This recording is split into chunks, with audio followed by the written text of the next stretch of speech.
Thank you. I want to welcome everybody to the Immigrant Solidarity 2025 Z Network webinar.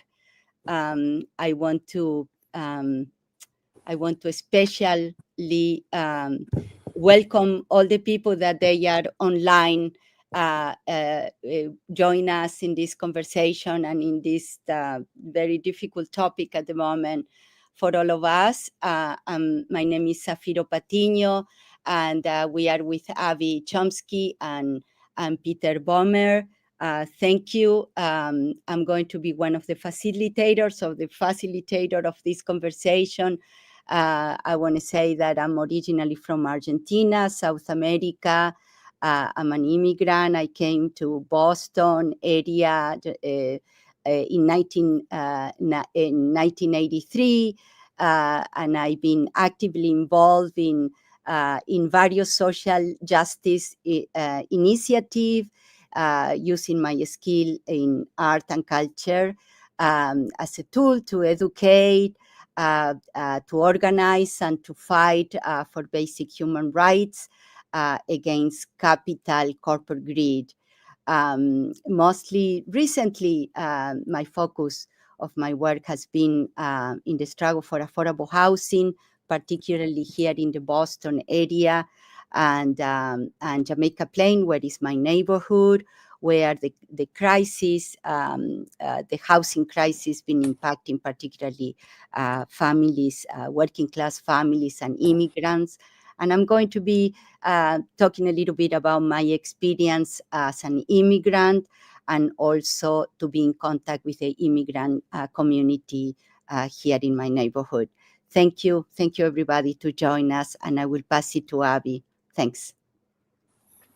Thank you. So just to clarify, should I introduce myself and then begin my presentation, or are we all going to introduce ourselves first? Yes, introduce yourself and go straight into my presentation? Yes, okay. Definitely. Okay. Thank you, Abby. Thank you. So my name is Aviva Chomsky. I am a professor of history at Salem State University here in Massachusetts, north of Boston. And my training at UC Berkeley was in Latin American history. My undergrad was in Spanish and Portuguese, and went on to do a PhD in Latin American history, and that's what I teach. And my interest in Latin America has always been tied up with an interest in US-Latin American relations. And when I was in college and graduate school in the late 1970s, early 1980s, or all of the 1980s actually, was when the revolutions were going on in Central America, the successful Nicaraguan Revolution, and the ongoing wars in Guatemala and El Salvador. And so studying what was happening in Central America was very connected to being involved with immigrant communities in the San Francisco Bay Area, because that was one of the places that many thousands of Salvadoran and Guatemalan immigrants were fleeing to. So that was when my work with immigrant communities started, and I've been really interested in the connections between US policies towards Latin America and immigrants being forced to flee to the United States ever since. And I've written 2 books on immigration, They Take Our Jobs and 20 Other Myths About Immigration, in 2007, and Undocumented: How Immigration Became Illegal in 2014. And continue to be very active writing, working with immigrant communities, and trying to analyze what's going on. So that's what I'm going to talk about here today. And I understand that I have 15 minutes, so that's always hard to tell a professor that, but I'm going to do my best. Alexandria, do you want to pull up the slides? Okay, so immigrant rights and the new Trump administration. And I have to just give the caveat that we're in an extremely confusing time right now. There's been this avalanche of executive orders. And I think everybody in the immigrant rights movement and outside is really having a hard time processing and figuring out what is pure theater, what is really happening right now, and what are the implications for longer term policy. So clearly the Trump administration and creating this kind of chaos and confusion is part of the his strategy of this deluge of executive orders. Many of them will never be implemented. Many of them are being challenged in the courts and in the streets. And a lot of what we think is happening, it's just really hard to tell what's pure show and what is actually different now or going to be different in the future. So, okay, can you go to the next slide, please? Alexandria? Oh, thank you.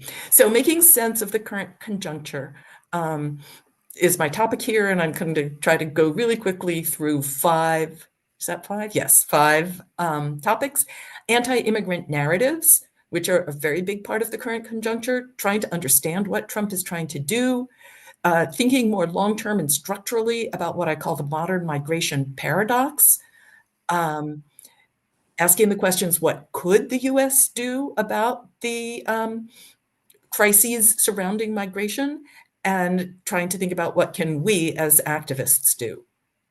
So go ahead, next slide. So anti-immigrant narratives are extremely pervasive.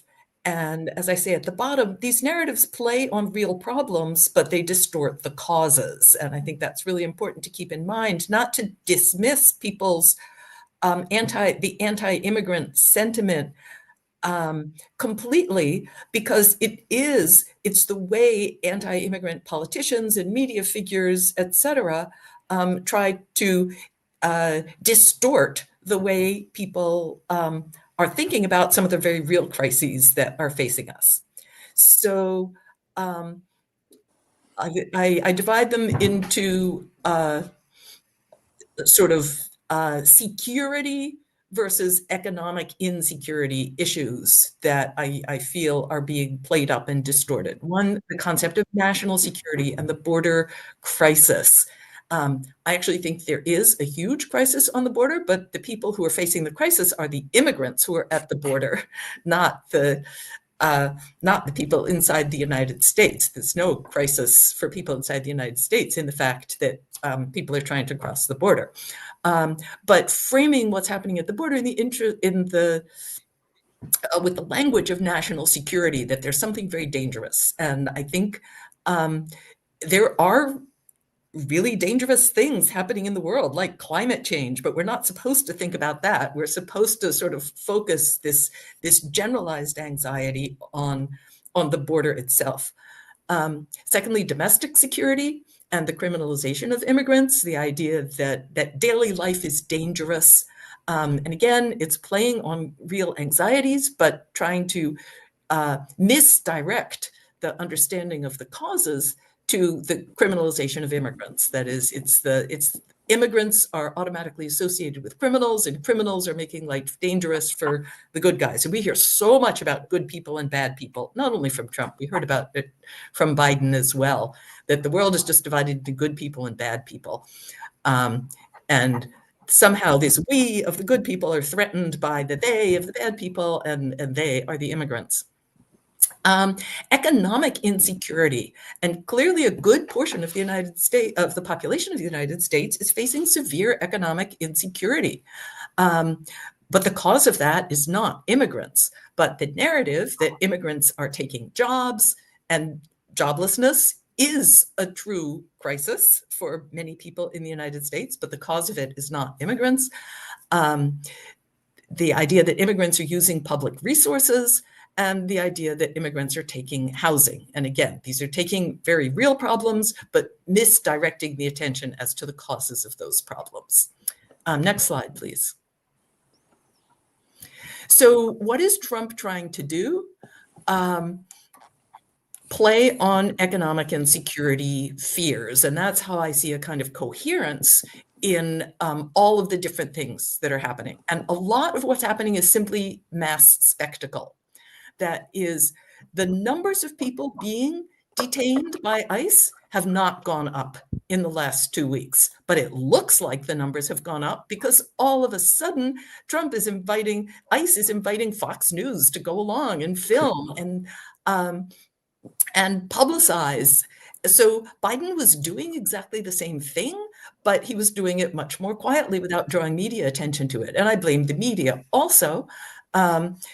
and that the purpose of this mass spectacle is both to create terror and to convince the anti-immigrant population that he's doing something about immigration. But I fear that immigrant rights overreaction among immigrant rights communities is actually playing right into the hands of the Trump administration in fomenting this mass terror and creating the myth that Trump is doing things very differently when in some cases he's not. And while the number of deportations has gone up, the daily deportations has gone up since Trump took office, all of the people who are being deported are people who were detained and in detention before Trump came into office. So there are people who were detained by the Biden administration. So some of the other things that Trump claims he wants to do, is trying to do, he wants to drastically cut down legal immigration, close off many legal routes that people are using to get into the country. So that's like anti-immigrant, like a more general idea that immigrants are just dangerous, rather than, well, there's good immigrants and bad immigrants. We just don't like immigrants at all, and closing off the routes to legal immigration, ending legal statuses like TPS, temporary protected status, like parole. TPS has been around since the 90s. Parole has been around for a long time, but it was greatly expanded by the Biden administration. So many people who currently have legal status are going to lose that. That means there's going to be a lot more undocumented people in the country. And he says he wants there not to be undocumented people, but he's actually going to create a lot more of them. Militarizing the border, which is both theater and repression and very dangerous for the people who are trying to cross the border. Mass deportation, well, we don't know how mass this deportation is going to be. It's actually not quite as easy as he seems to think it's going to be. But that doesn't mean it's not going to happen. But it may be ramping up more slowly than Trump imagines that it's going to be. Expanding criminalization, and this is even the Lake and Riley bill that was passed by the House and the Senate and that Trump just signed a couple of days ago, really expands the categories of people who are considered to be deportable criminals under immigration law, especially. And again, this didn't come from Trump. This came from Congress under the Biden administration. But criminalizing those who are accused of crimes. So eliminating this idea that you're innocent until proven guilty for immigrants, and his talk of wanting to end birthright citizenship. Birthright citizenship is enshrined in the 14th Amendment to the Constitution. And I can tell you that about a month ago, I was laughing at that and saying, it's just talk. He's not gonna, there's no way he can end birthright citizenship. And watching the way things have gone over the past few weeks, if he does try to enact that, it will certainly be challenged and will end up at the Supreme Court. But it actually seems possible to me that this Supreme Court would rule in favor of that the 14th Amendment allows the elimination of birthright citizenship for people who are without legal status in the US or even with temporary legal status. So next slide, please. The modern migration paradox. So what is underneath all of this? Like, that's all the theater and the show and the narratives that are false narratives that are being promoted. The economies of the United States and Latin America and other parts of the world are very, very deeply intertwined in ways that cause migration. It's almost impossible to see other countries as separate countries from the United States when you're thinking economically and even politically. So what are some of the characteristics of our neoliberal global economy that are leading to mass migration out of basically the third world and into the first world, in our case, a lot of it coming from Latin America to the United States, but it's the same phenomena that are leading to South Asian and Southeast Asian out-migrations and African out-migrations, North African, much of it into Europe. This is a global phenomenon. So the kinds of economic policies that are being imposed on third world countries, debt, structural adjustment, again, I could spend an hour on this slide, but I'll try to go through it quickly and I can answer questions later if people have questions about these. The US demand for labor, that is neoliberal restructuring in the United States, has also created a huge demand for exploitable labor in sectors like food processing, fast food, elder care, child care. The neoliberal economy has pushed many jobs. It has created a lot of new jobs, informal jobs in the United States, and pushed many jobs from the formal economy into the informal economy. The huge increase in production and extraction from the third world, like primary resource extraction in the third world, has contributed to the undermining of subsistence economies, which then pushes people into the migrant stream.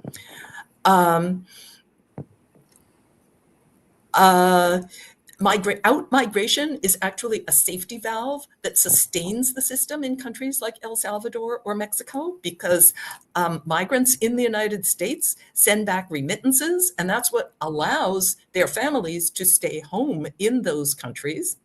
NGOs and debt, a lot of the aid programs actually create more debt.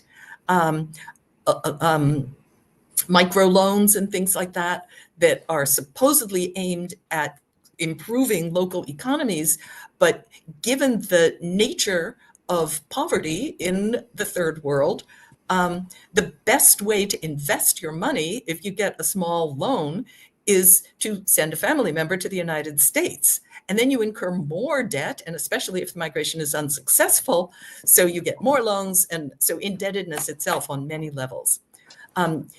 The system of illegality, illegalizing migration, has made it much more criminal than it ever was before. That is, much of the migration is now controlled by large-scale criminal gangs that are making a lot of profit off of it that would not be possible if legal migration was freed up. Out-migration frees land for economic development, that is, investment in mega projects, tourism, extraction, which is part of the neoliberal economy as well. Remittances spur further migration. And of course, the climate crisis, which is caused by the very same overconsumption here, which is part of the whole system, is also pushing people out of subsistence economies and in Latin America. Next slide. What could the US do? Because I very much support the concept popularized by David Bacon, the historian and journalist on immigration, that people should have the right to stay home. People should also have the right to migrate, but a lot of migrants would much rather stay home if they could, and they migrate because it's their last resort. So undoing some aspects of the neoliberal economy that would create more equality in the global economy is what kind of characterizes all these things that I think the United States needs to do.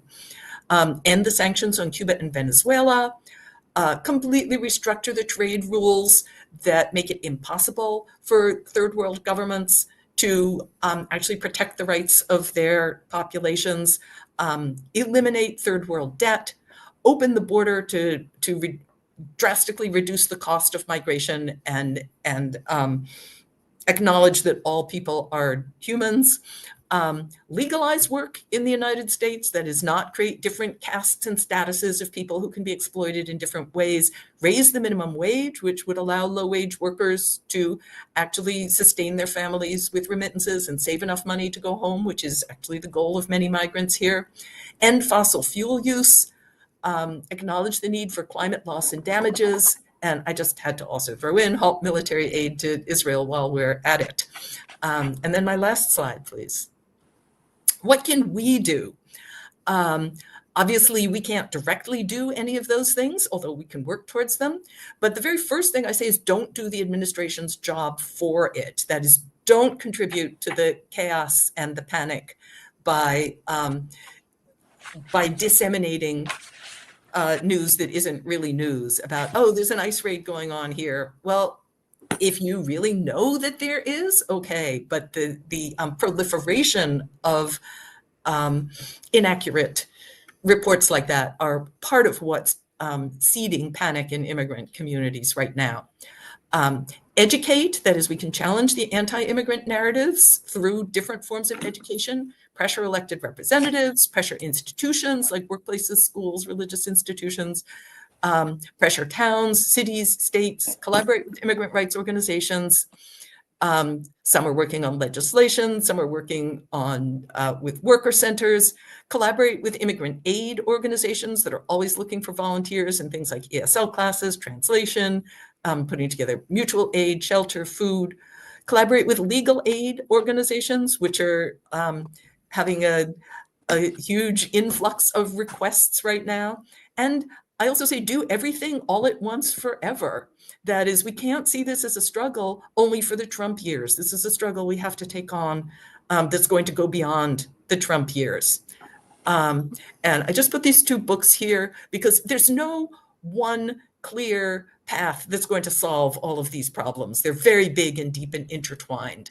So the revolution will not be litigated and the revolution will not be funded. But both of these books do not say that NGOs should not be part of the process or that legal challenges should not be part of the process, but rather that we shouldn't put all of our eggs in one basket. Now, it doesn't mean that each individual has to work on everything all at once, but that we have to understand that this is a collaborative effort in which litigation and nonprofits are part of it, but alone, they're not going to solve the problems for us. We all have to be part of the solution. Thank you.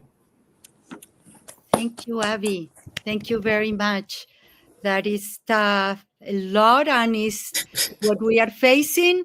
And I want to pass to Peter. Thank you. Hi. Thank you, Avi. Thank you, Zafiro. Thank you, Alexandrian Z Network. Hi, and welcome to everybody who's listening. Yeah, my name is Pete Bohmer. I'm a son of Austrian Jewish immigrants who fled the Holocaust during World War II with a lot of suffering. And I've been active, since the late 1960s. I was a student of Avi's dad, Noam Chomsky, who's a really big influence on me. And I've been active since the 60s in movements for global solidarity all over, including a lot of Latin America. I've lived a lot in Latin America. I've dealt with a lot of repression, but I don't know, it's made me want to fight back more than giving in. I got a PhD in economics, University of Massachusetts in the mid-'80s, basically on the political economy of racism in the United States, which is very much connected to the what's going on around anti-immigration today. I've taught economics and political economy at Evergreen State College in Olympia, Washington, where I lived from 87 to 2021, and always going back to living in San Diego, but I lived right on the border, been involved in kind of immigrant justice struggles, in solidarity with people crossing the border. And in the last year, or last 15 months, my main activism has been around Palestine solidarity, which continues to be a major issue today. Okay, so let me talk to my talk. We didn't really coordinate, so some might be slightly repetitive from Avi, who's also influenced me by her writings on immigration. So what I will do in the next 15 minutes is address how to build immigrant justice, including the right to migrate and the right to stay at home, while fighting the strong anti-immigrant sentiments of half the population in the US. The anti-immigrant ideology and agenda, a central part of the right-wing agenda, not only in the US, but much of Europe, Australia, Canada, and many countries, including the global South, such as, Argentina, Mexico, Colombia, and South Africa. It is acquiesced to by centrist parties such as Democrats here, Macron in France, the Christian Democrats in Germany. A recent example at home is the horrific Lake and Riley bill that was just signed into law by Trump with the vote of 46 Democrats in the House and 12 Democrats in the Senate. This bill supports immediate detention by the Department of Homeland Security for undocumented immigrants being charged, as Avi mentions, not even convicted for minor property crimes such as shoplifting and burglary. It empowers state attorney generals to sue the federal government if an unauthorized immigrant has been charged with a crime in their state. The Democratic Party-controlled Senate had opposed this bill in the last session, but I mentioned the many Democrats who supported it this time. This is part of the fear-mongering among immigrant crime, although a recent National Immigrant of Justice study of Texas found undocumented immigrants were arrested less than half the rate of U.S.-born citizens. This is my overall argument for the next, few minutes. Immigrants, including undocumented ones, contribute to U.S. society by sharing their culture, skills, talents. We should challenge the argument that undocumented immigrants take away jobs and reduce wages of U.S. citizens and increase government deficits, and that they make U.S.-born citizens foreigners in their own land, as Ollie Hochschild has talked about. Immigrant justice needs to be part of a program of overall economic and racial justice. We cannot defeat the right-wing agenda unless we significantly reduce the popular anti-immigrant sentiments and their fears, hostilities toward immigrants. We need to challenge the great replacement theory by replacing it with an alternative and popular and positive narrative. Through popular education and the alternative media like Z Network, let's develop a popular framework challenging the zero-sum ideology that if immigrants get jobs, earn income here, that citizens lose, and replace it with a positive sum story that all workers can gain by immigrant justice. So let me first briefly do the economic argument, then turn to the cultural one, which I think is as important and very interconnected. So I'm using partly the book, The Case for Open Borders by John Washington, Haymarket, 2023. Okay, so the economy is not a zero-sum game. There's not a fixed number of jobs or fixed national income. Jobs or wages for immigrants do not mean less jobs or wages for U.S. citizens. We need to challenge Gramsci's idea of common sense.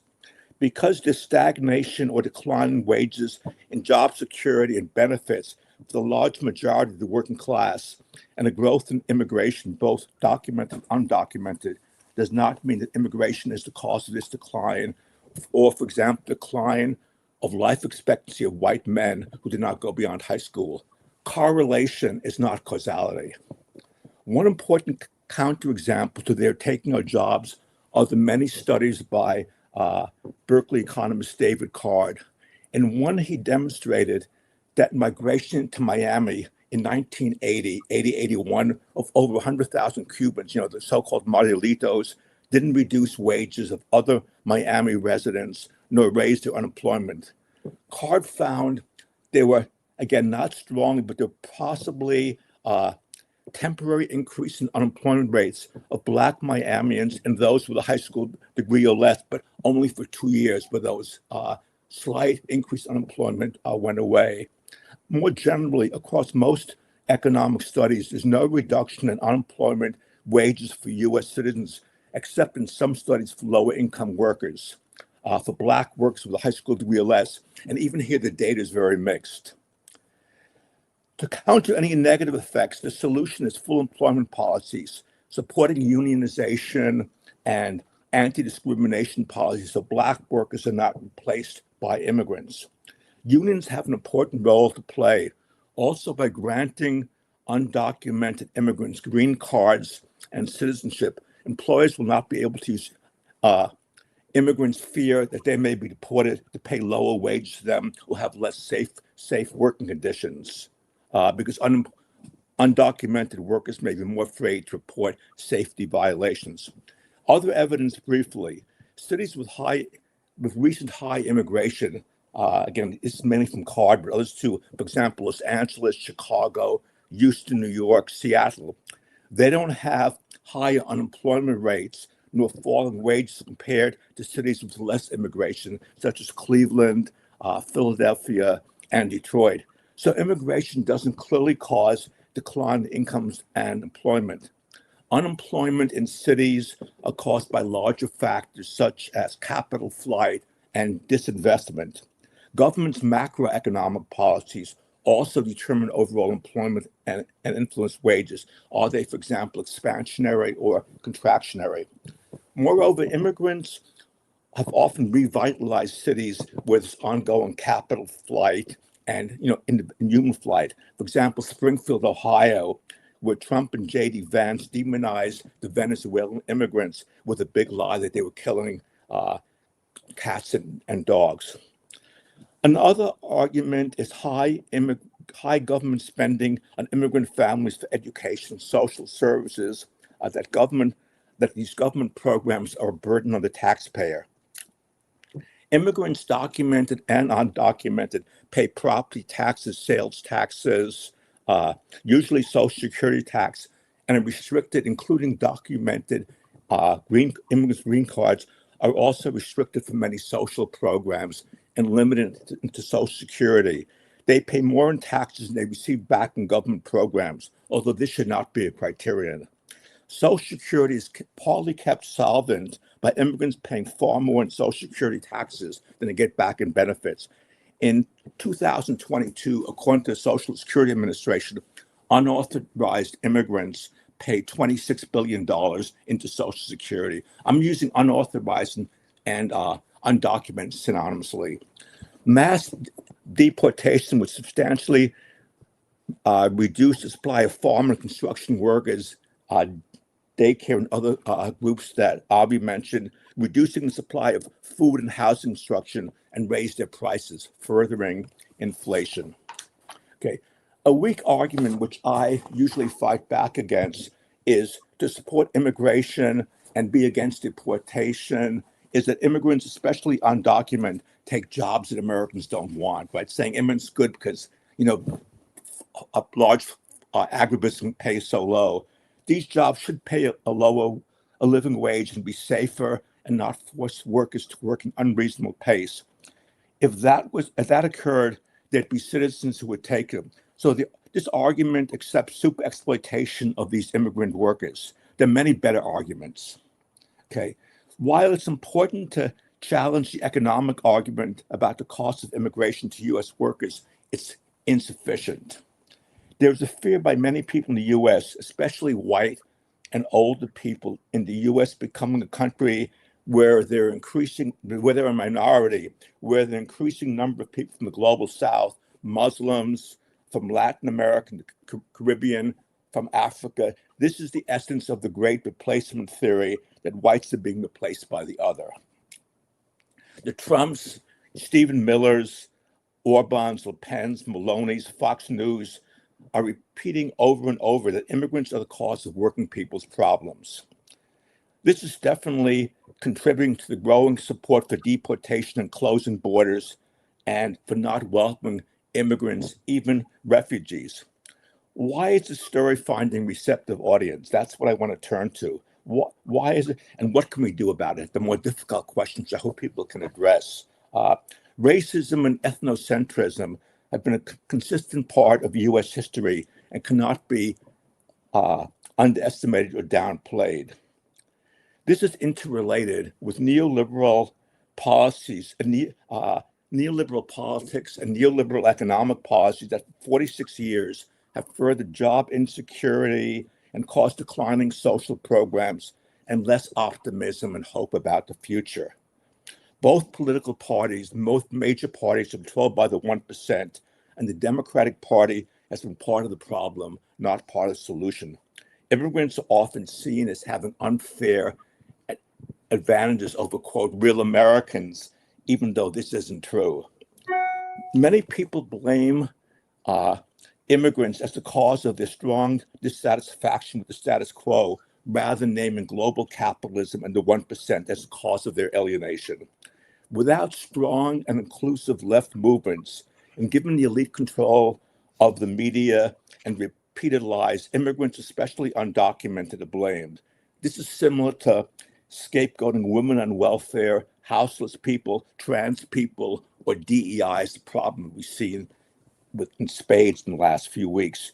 The politics of resentment against those with least power is central to Trump and the Republican Party's victory and support. Our task, not an easy one, I don't have that many answers either, is to build social movements and a popular culture and popular understanding that names those in power and global capitalism calls the multiple crises people are facing, not those with the least power.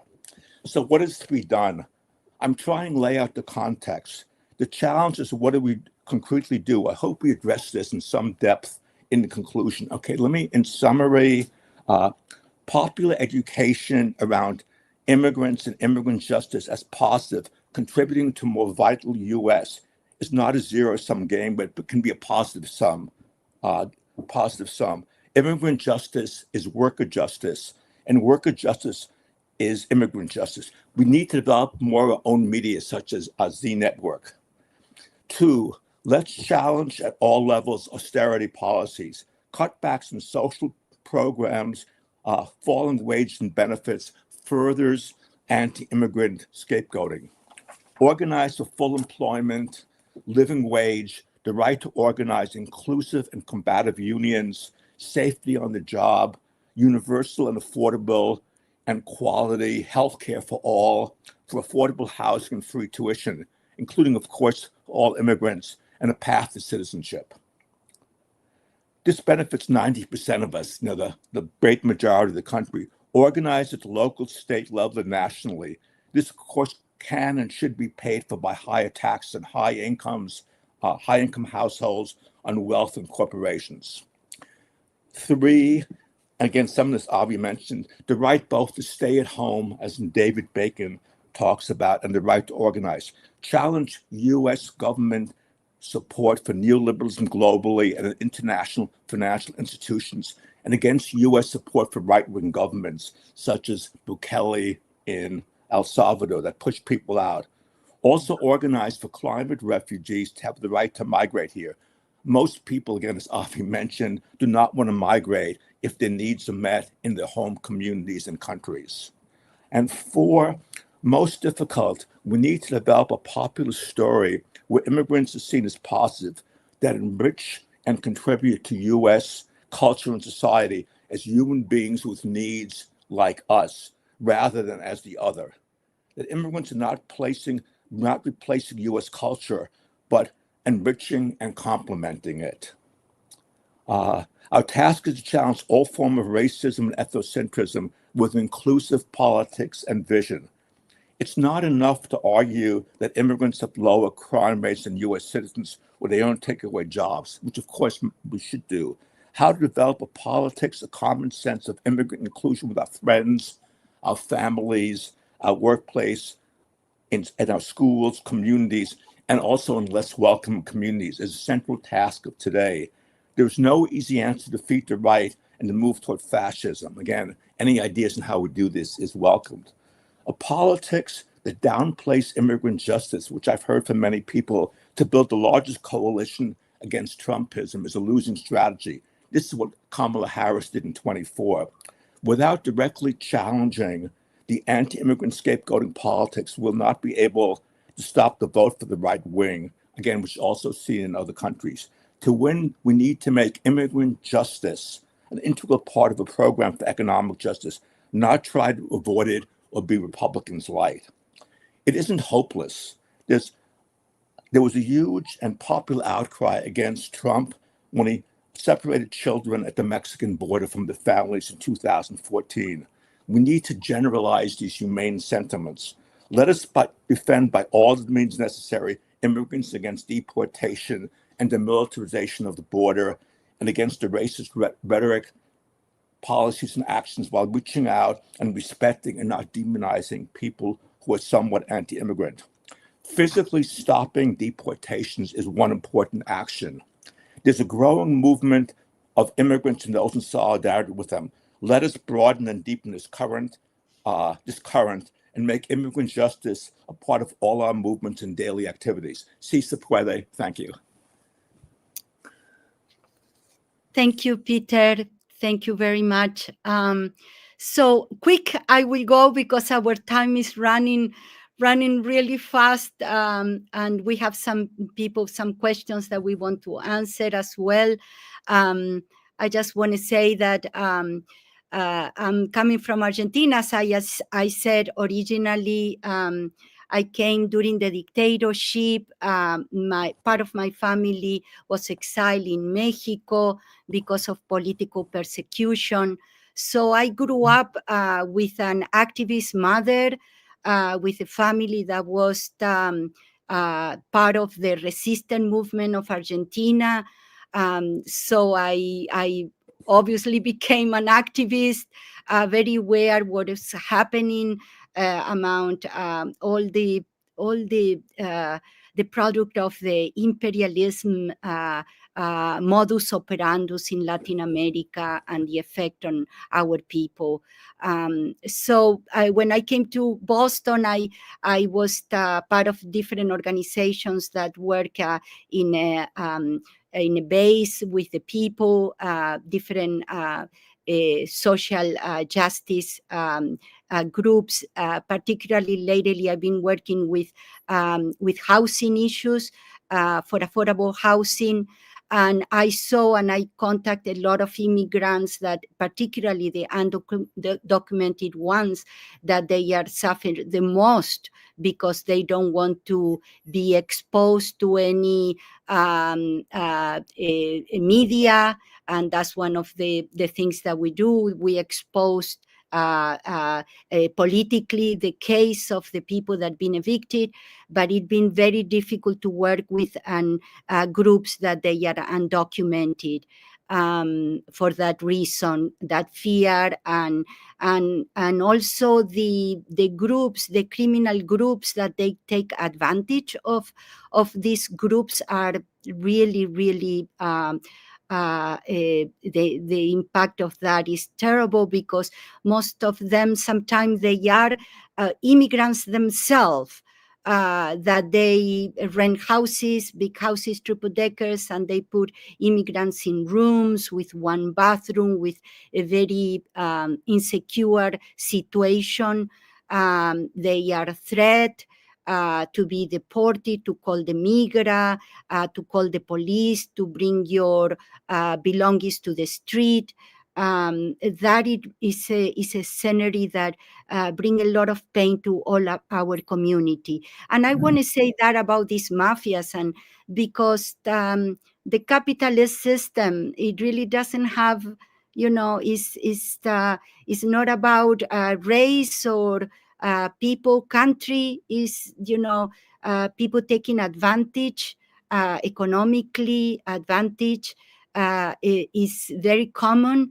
I seen here in my community that happening. So people are getting organized in a network of solidarity. I think that is a major point in our communities, to create a network where people can create a system that we can call each other, that we can have resources, houses, or places where people can go, a safety space to discuss. People are now, as Avi mentioned early, under terror. People doesn't want to speak. The children are suffering in school, a tremendous burner, because they don't know if they are going to arrive home and they are going to be without parents, if the parents are undocumented. So the kids are crying in school. So it's a very difficult time to navigate, particularly now. Massachusetts is facing the possibility to lose their sanctuary jurisdiction. Boston, New York, Chicago, Denver. So this is something that, in terms of the legislation, now we really need to work on that. There is a group called MIRA, is the Mass Immigration and Refugee Advocacy Coalition. Last Wednesday was a rally in the State House, press for the state action on the pressure of the legislation that will defend immigrants' community from federal persecution. And this act is called the Safe Community Act and the Immigrant Legal Defense Act, build community trust in local law enforcement and ensure that immigrants face deportation will have legal representation on immigration courts. So there are some things happen in a legal level that, and there are other organizations like the Mass Legal Help, the Lawyers for Civil Rights, that they are doing workshops, know your rights, call if you need support for legal advice that are facing immediate imminent threat of being deported, resources. Also in Chelsea, we have the PAIR project that is provides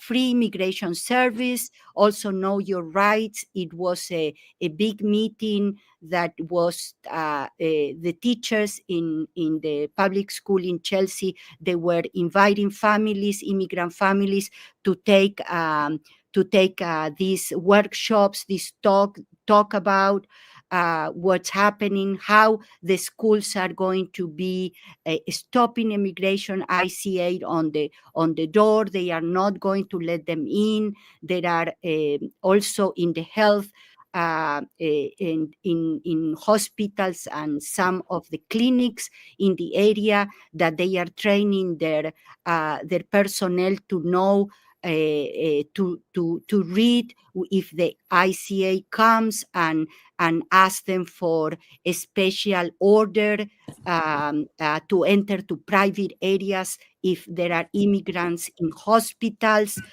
We have also in La Colaborativa in Chelsea providing bilingual services for immigrants, and more resources. People are interested. I can be sending to some people that are interested to have these resources, these organizations to tap. I have numbers, and that basically in terms of the community, we are getting ready. We are trying to network and to do the best that we can do in terms of to support our immigrant community. And I don't want to take more time because it's, of course, we have so much to say. This is touch so many levels in our society, so many, this pain, this inflection is to all of us, immigrants, no immigrants. This is very painful for so many of us. So, but I want to answer some of the questions. So please help me with this, Avi and Peter. Let's see. We have. If some of you can take one questions and see how we can go through this in these very few minutes we have. Sorry for all this delayed that we have early. So, Avi, do you want to take a question, please? Sure. How realistic? I'm just starting at the top here. So if somebody else wants to go through and tell us which one. How realistic are Trump's plans? Can he actually force mass deportations from the country? I mean, I would start by saying we've been living in a world of mass deportations for decades already. So, 200,000, 300,000, 400,000, 450,000 per year. It doesn't vary that much between Democratic and Republican administrations. To me, those are mass deportations.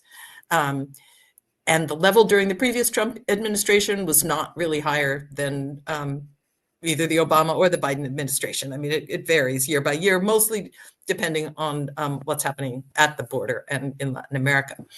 But can he really raise the level of deportations from several 100,000 a year to, he claims he wants to deport 11 million people? Not easily. One of the most concerning things, and I mean, there's a lot of limitations on deportations. One is that many of the people he wants to deport are Venezuelans and Cubans, for which there's no agreement with those countries to actually deport them. So first, he's going to have to get work out some kind of a plan with those countries to be able to deport them. And other countries as well, they're not necessarily going to accept, as we saw in the case of Colombia, where the specific issue was not accepting the migrants, but accepting their treatment and their deportation of military planes.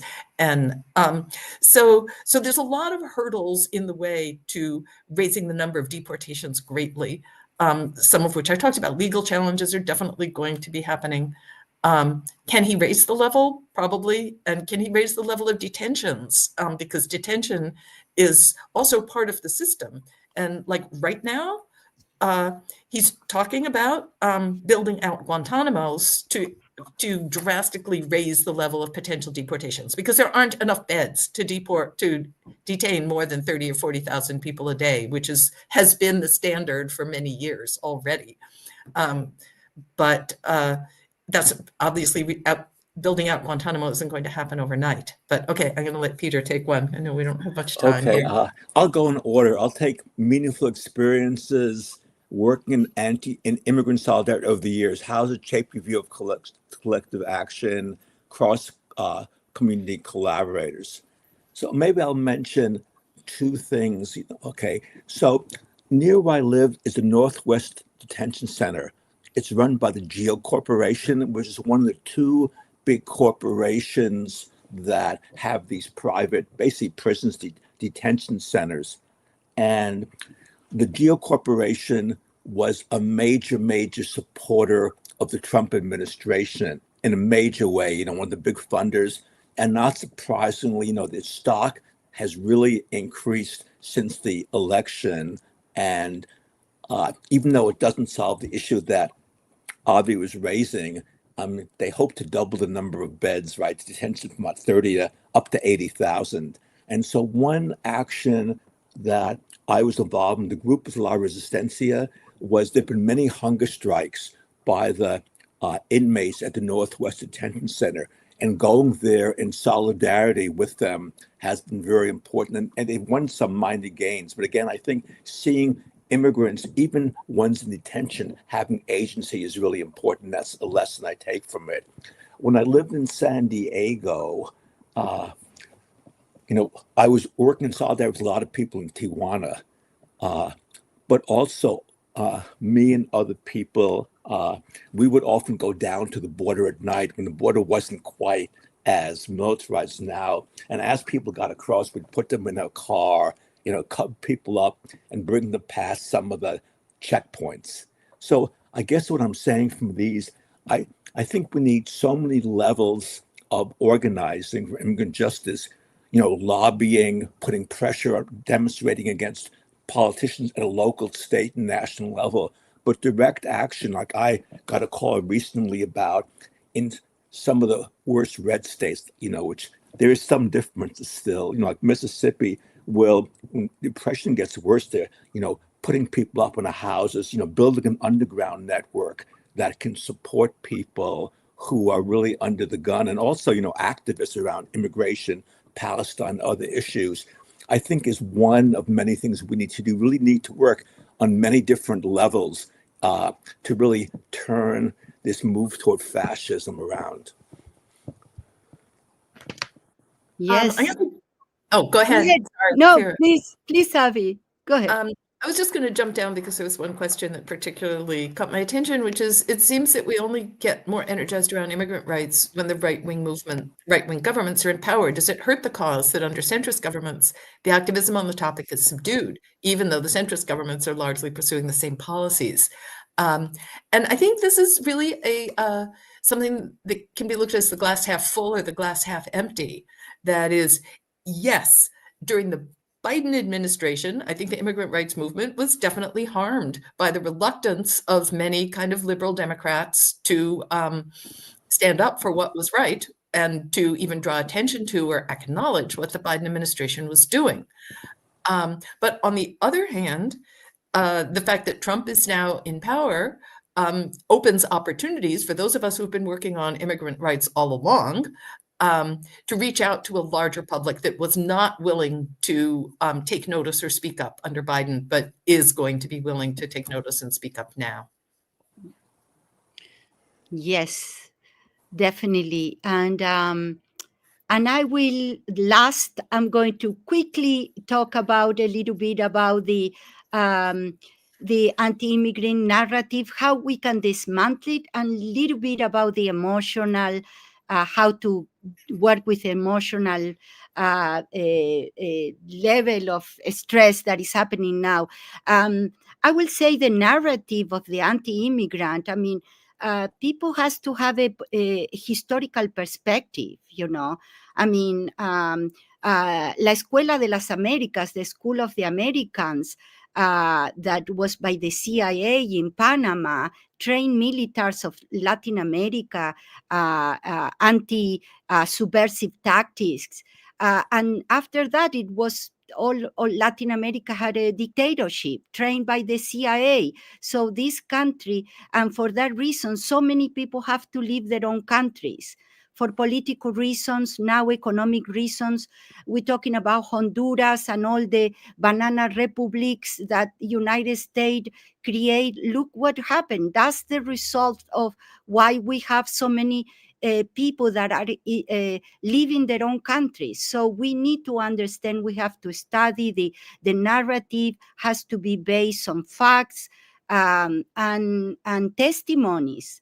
In terms of the emotional level, it's very important to really share our testimonies, because through testimonies, through our lives and what we are going through, that's where we are going to bring awareness, you know, and solidarity.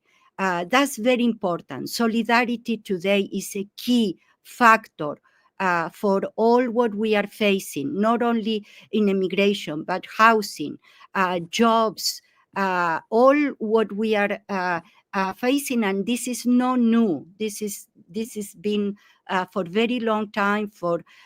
Since capitalism exists, we've been facing injustice. So we have to be conscious about how we act, what we say, and what we do, and how we are going to be more effective in these particularly times.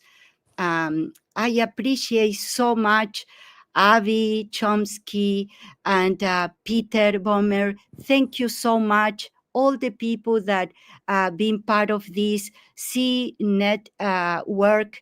Thank you for having us.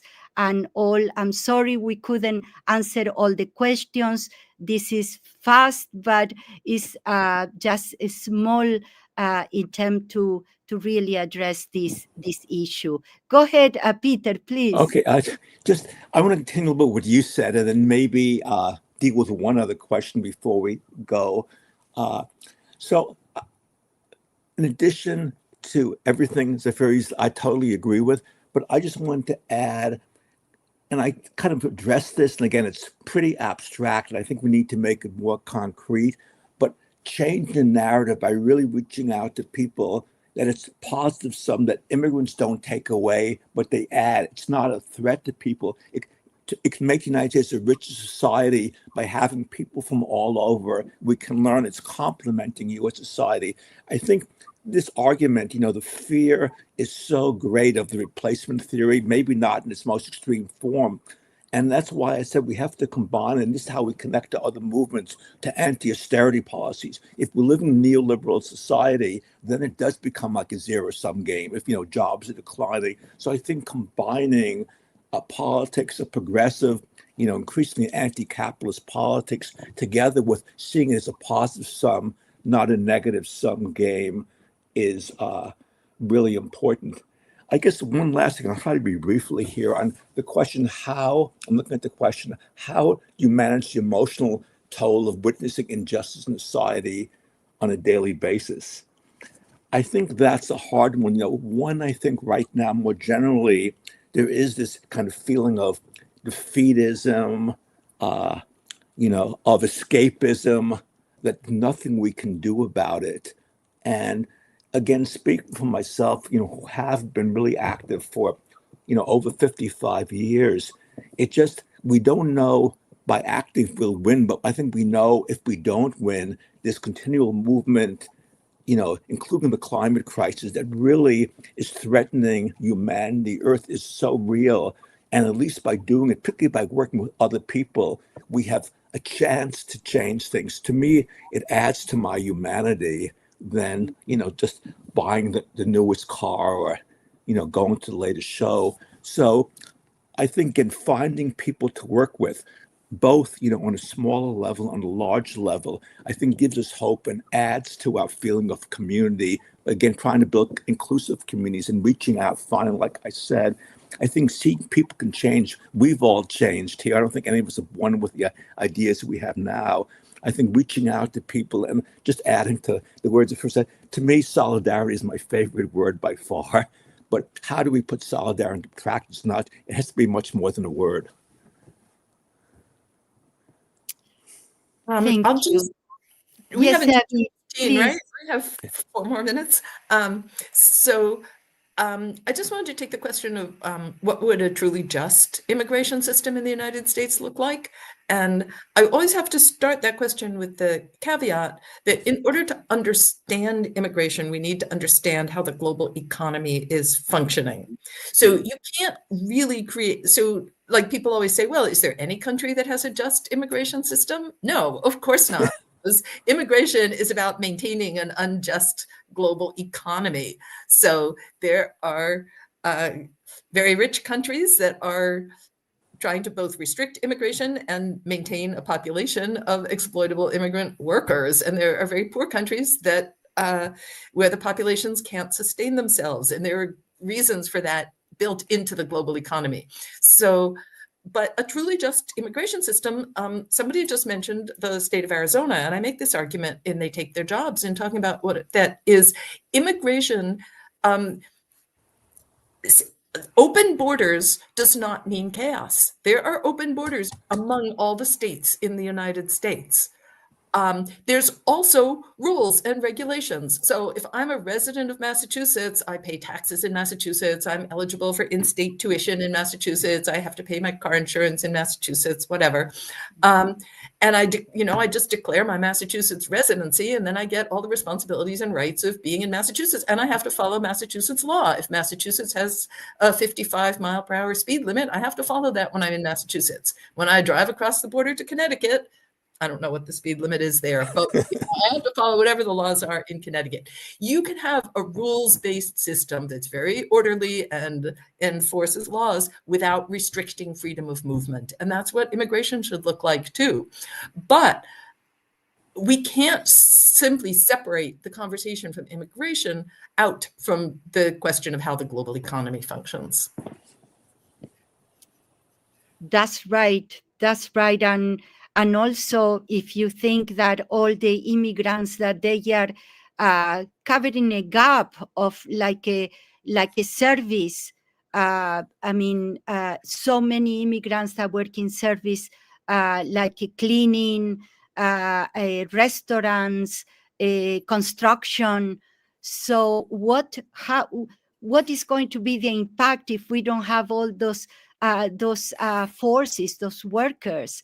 How the economy is going to impact in the country? So that is something very important to realize, that is a force, is a working force that the country needs. So that narrative is like a poisoning and not realistic. Also, the terror that we are facing now, and the deportations and all that is just I have some numbers here that it says that so far it's been like a daily 710 deportations. During the last period of Biden administration was 311 deportations daily. And during the Obama administration, there were 639 deportations daily in 2013. So those are the numbers that we have to also look, because that's what is happening. I don't think that the Trump administration could keep those 710 immigration arrests and deportations daily. That I don't think that will sustain that level. But let's see, because he's talking and he's a showman and he's producing all this media, and that's why I think it's very important to really network of what really is happening in your area. So do we have time for more questions? Let's see. Let's see.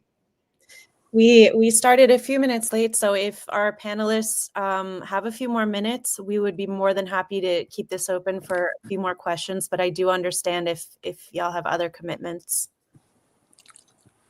Peter, go Well, I ahead. can just say really quickly, when I published They Take Our Jobs, which went over a lot of these myths and tried to give really concise like counters to some of the myths, like immigrants take American jobs, immigrants are a drain on taxpayers, they made up some posters.